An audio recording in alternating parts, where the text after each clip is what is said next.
ni high tables, big tables ge. Paro makamage manego bedni isumo ko kanyo. Maka koro gedo makama dhi nyime mar gachokolo, mar apaya dhi nyime to koro kembe bende nego bedni chiro mar mondo mi oganda oyud tich. Aken paro mane Lentana madimed.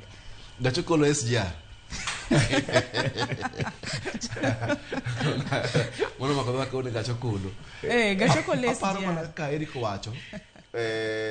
Politicians makaluo, I think ujirogi up their game in terms of policy bringing back to the village. Nikech kineno sani njino wacho ni terrorist jar to Sori Karungu ports wagolo kumate traffic kada tere back to city counties molony. A big one mwangeyo in England. We only know of London. But Gimawakane, the biggest imports to England come through Southampton and Liverpool. Tumango gwenge, ngeni gini gwenge moko mano chaka en gweng motere mketni kai kuma gik moko donjo godo. And today their biggest cities mogolo kada Southampton football team and Liverpool football team and Everton. So kitero gino kata ochintere itere sijara kuma poko ya since it just becomes another city apart from Kisumu. Mano kiluor traffic dhi kuma walantiere kono mano kwa jidhiye. Gimanya kwa team agriculture no devolved and this one yako strongly.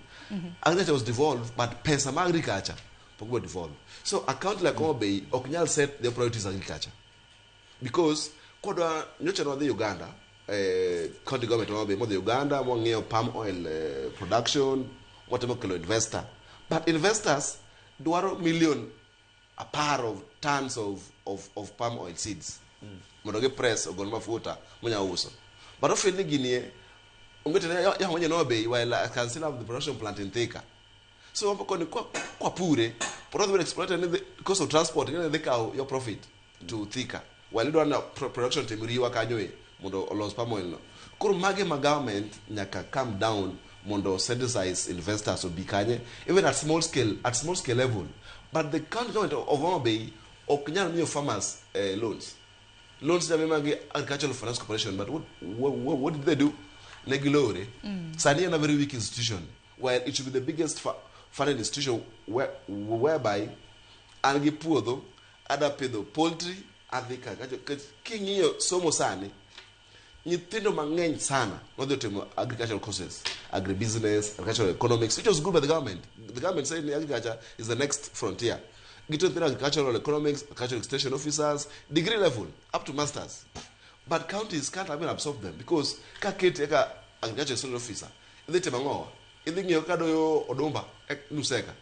You should be looking at other things madongo domuja tem in terms of agriculture in Obey counties because we have almost 80% of Obey County land is very arable and very fertile. Only less than 20% emokuja pure. Tadira makende nikisha mna huma bika mna kupugura kama nagi pamol mabende wacho. Dongeni rabuona kani.